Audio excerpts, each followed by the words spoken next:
Hi, this is Lakhi Singh, the Property Fixer, here to fix you and help you grow your property and your business affairs to the next level.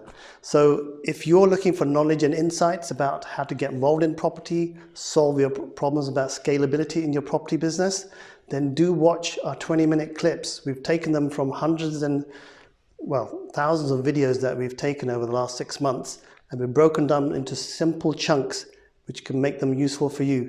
So do watch and do subscribe to our YouTube channel underneath as well. And you need to explain to me where those numbers have come from. What you're telling me is what you did yesterday. That's gone. That's gone. That gives me an indication of where you could be going, but that's history. I need to know, where are you going? So second bit is, do you know where you're going? Do you have a clue of what your destination looks like? Because if you don't know, I said to him, how are you going to convince someone else to give you the money so you can get there? Can I just add to that point? What I find, I mean, I had a huge meeting yesterday with somebody for about 3 hours, and this guy was literally not going into too much detail. He didn't look very happy. I think he was literally about to cry about 3 times during this meeting. Now, had he just done the basic 2 things you said, number 1, done his numbers, number 2, understood his forecast, what his business was, he wouldn't be so emotional about it because the numbers would talk for themselves. Right. So he said to me, "Oh, can you save me?" What I did is, this goes back to your point, spent 3 hours writing down numbers. Write down nearly every single number that I could think of from him. What's the value of your house? What's the value of your, 10 assets? What's the rent? What's the income? What's the interest rates? How much is owed when you need to pay him back? So I did pretty much like a mathematical model. And do you know what I said to him? I said, "You got no problems, mate."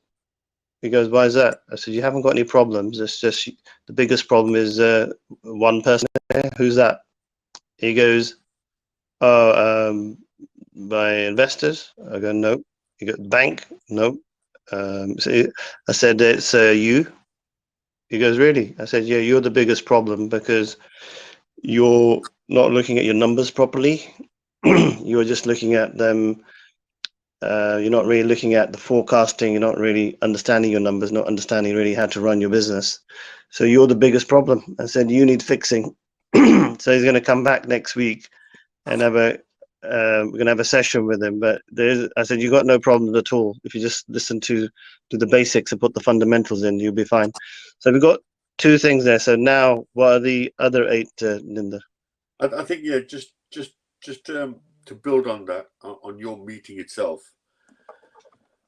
So my friend said, well, I'm not very good at doing numbers. I don't know how to do cash flows. I said, well, that's fine. I said, just get someone in who can help you draw up the cash flows. You'll have to give him the information because he can't just conjure that up, but he can help you put that together. So my advice to anybody is, if you're not brilliant at numbers, one, try to learn a bit about it if you can. It will help you. But secondly, get someone in who can help you translate what's in your mind onto a piece of paper so it becomes something you all understand. So I suggested somebody to him who could help him draw up a 5-year cash flow, 5-year projected balance sheet, and a 5-year projected P&L, which is a profit and loss account. And I said, by going through that exercise, it'll crystallize what's in your brain, because you'll have it out on paper, and you'll be able to take something then to a funder who will now be able to understand what the future looks like. And also, by the way, it'll force you to look at your numbers yourself. Now, what that means is it's interesting when you're up against the wall, how you do start to look at every line of expense. And if you look at every line of expense, you will find, I guarantee, money you're spending that you'd forgotten you've been spending, money that just comes out of your account because you don't look at your account that often because you're so busy generating wealth. And you'd be amazed how efficient you could become, all from studying your numbers. Just to make a point in relation to that point, excuse me, is that when I went through this guy's numbers, I just realized that about 3 of the assumptions that he's made in business were completely incorrect. And but I didn't really want to laugh, and I didn't think he had any problems. And I just thought, um, I've actually probably made all those mistakes myself in the past, but I've had to make them a couple of times in different ways to realize where all the flaws are. So I think for the viewers out there, you need somebody, not necessarily an accountant, but you need somebody who's savvy enough to actually pick out your perception of things can be deceptive. So perception is deception in business, because if you don't really understand the assumptions you've made, actually could be catastrophic to your business. So he's made certain assumptions, which I'm not going to go into, but from my point of view, if he just changes his mindset on them and manages them slightly differently, then he's got a perfectly fine running business. And a lot of it then is creating a sort of more positive energy around your business. And if you're confident about your business, other people will be confident about it. But what he's done is he's lost confidence in things because he didn't understand them. And then he's brought a lot of stress on himself. People see you stressed. I said to him, what's going to happen is a bit like being in the jungle in business. If you're pretend to be a wounded animal, people in business aren't really going to be forgiving, unless you're in the charity business or something, or the church, in church or godliness.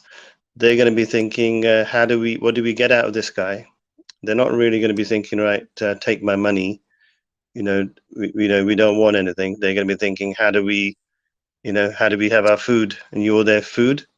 So you're really going to be on your game, really, in business.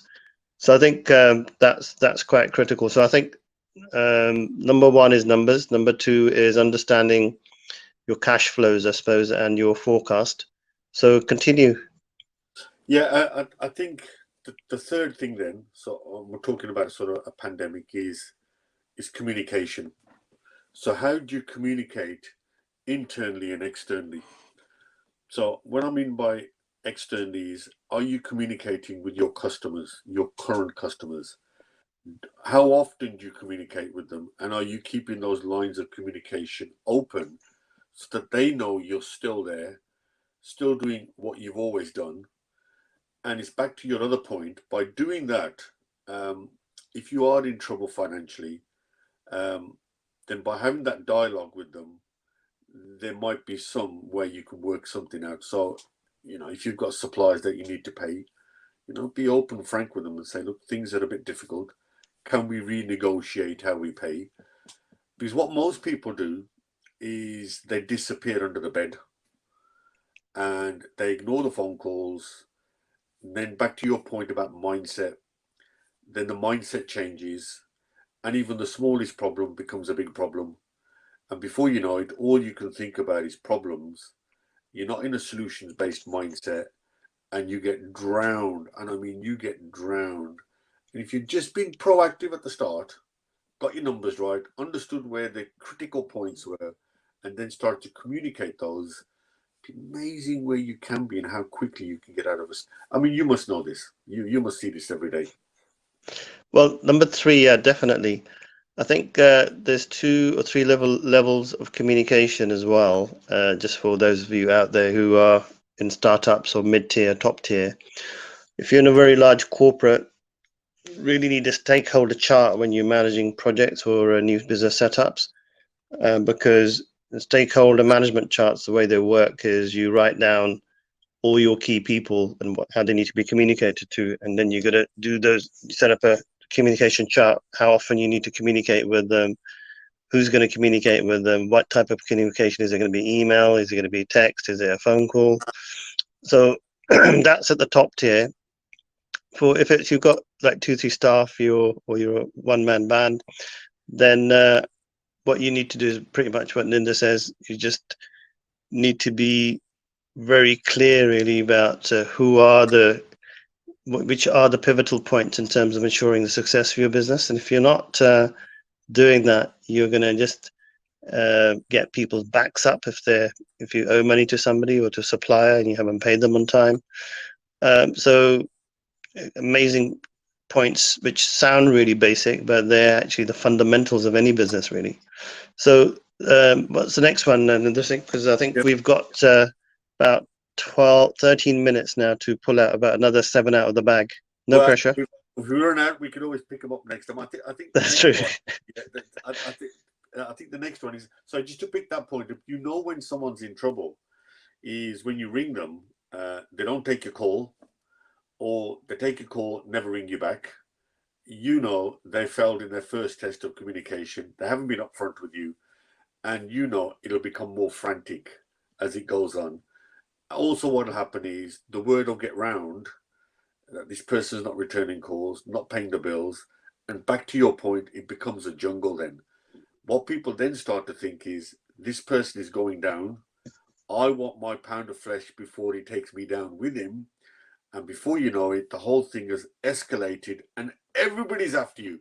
And anybody who sold you something yesterday, it now no longer wants to wait 30 days, but wants his money now because he's heard from other people who've told other people who've told other people. So I think communication is really, really key. But that's linked to your numbers. So it's quite a natural follow through. So picking up from communication, so you're talking to your stakeholders, which could be your suppliers. Are you talking to your customers, and are you keeping your brand visible? So what people tend to do when the first two hit, they go underneath the bed, they stop communicating, the brand disappears, and it further accentuates the fact that the business or the person is in trouble. So part of that communication is, are you investing in your brand? And that doesn't mean money. That simply means picking the phone up, talking to everyone, and making sure that your brand, and of course there are, and you're an expert at it, there are free tools like social media, which allow you to keep your brand uppermost in people's views. I mean, you must have a view on that. Right. So the effective management of your brand is actually critical to your success. So what's number 5? Go for it. Number 5, I think, is, are you now building on that marketing? So have you now started to look at other people outside of your area that you normally do? And this is free. You know, have you reached out to people? Have you made some calls to people? Have you asked people, can you refer me to other people? Have you looked at that? I think it's number 5. I think number 6 is, have you scanned the market? Have you understood what opportunities are out there? And are you actually out there making sure that people know you're in the marketplace for opportunities and you're looking for them? So just to repeat the last one again. I think I might have missed it because it's that again. So the last one is, we're talking from making sure the brand's out there, but also making sure you tell people that you're always looking for opportunities, more sales. This is free stuff. This is just saying to somebody like Lakhi, listen, I could do with some more additional sales in product A, B, C, and D. It's not costing me anything, but I'm telling you, and hopefully you'll tell others. So basically what you're saying is, if you don't ask, you don't get. So if you've got good solid relationships, but you're not creating a sort of positive business relationship in terms of asking and improving your sales, you may be doing a disservice to your own business by not being proactive. I suppose that's the key point, isn't it? And my next one also is, it's a changing world. And if things are quiet, have you even looked at your marketing materials? Have you looked at your current website? Have you looked at your current marketing strategy? Have you made sure that all of that stuff is in place? Have you got your staff trained for new opportunities? All those things you've always wanted to do, have you done them? Okay, so having the training, the marketing, the communication, and actually the engagement is critical as well. I suppose if you think about number 8, I think I've covered quite a lot actually. I suppose the other one could be really how effective, which comes back to the last point you just made, effective your staff is, because they're going to be, I suppose this sort of comes back to not just an individual, but also a team of 4 or 5 people or 10 people. If they're not consistent with your message as an organization, you're only as good as your weakest link. I think that's an old business point that people say sometimes. Would you agree with that? Absolutely. I think your staff will be crucial. And so example, take my example. We have a small team, but we were all trained in events. Pandemic hit us, so we had to look for opportunities. And that's the next one. And we looked at the skill set within the organization, and we had a set of skills that we thought we could apply to another marketplace, which is publishing. And we all transferred, all of us, straight over to publishing, and we're into our second issue of the magazine, already planning the third and the fourth one. So we've started a business from scratch with no publishing background, but people with a set of transferable skills, and we just moved them all across. Now, the beauty for me will be is when the events come back on, we're a bigger business because suddenly we'll be recruiting, and we've all done that because we've never had the time in the past to do it. So look at your skill set, look at training, look at your staff and say, what else can we do? What other skills have they got that allow us to enter either additional products or a new market?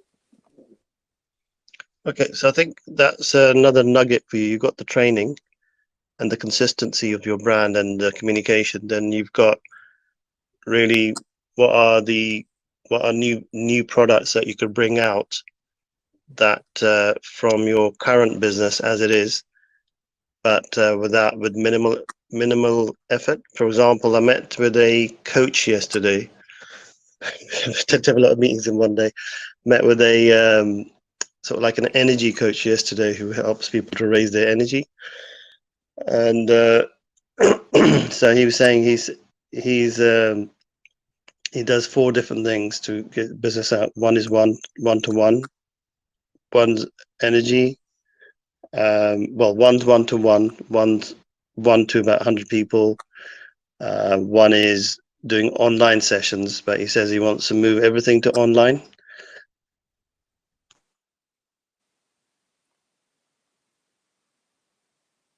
Tell me more about that aspect. What do you think? Do you think that's the way to go? I think in some ways you've done that, but how easy is to do that? Certain businesses are stuck in their ways.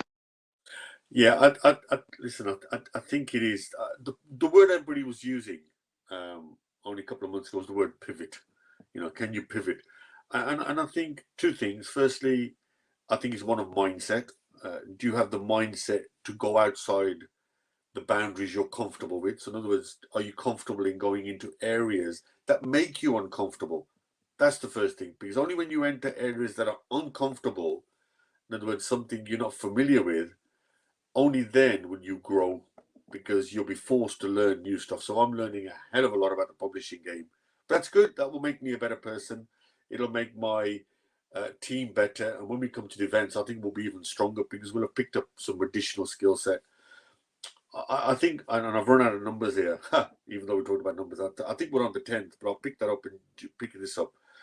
Are you still networking?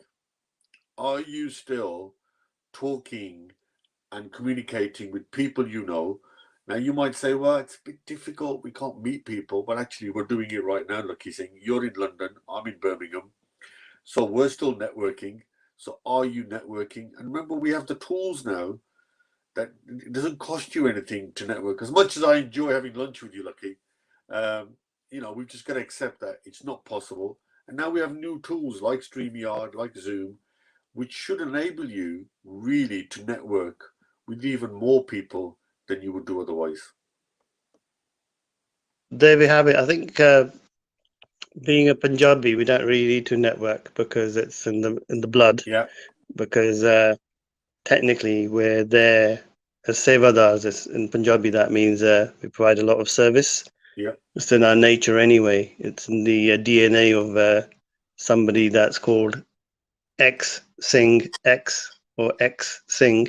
So Singh means lion, and lions are forever networking actually. So I actually find that when I'm in in the building, whenever I'm in the building, if I bring a guest into the building, I get about 6 or 7 people at least walking into meeting from reception to the boardroom in our offices and literally saying hi to them. But it could be the cleaner to the director of a large hedge fund to security. But I think I think we sort of enjoy the aspect of actually greeting people, because I think the Punjabi thing is something called Chardi Kala. For those of you not aware, Chardi Kala actually means to be in good spirits at all times.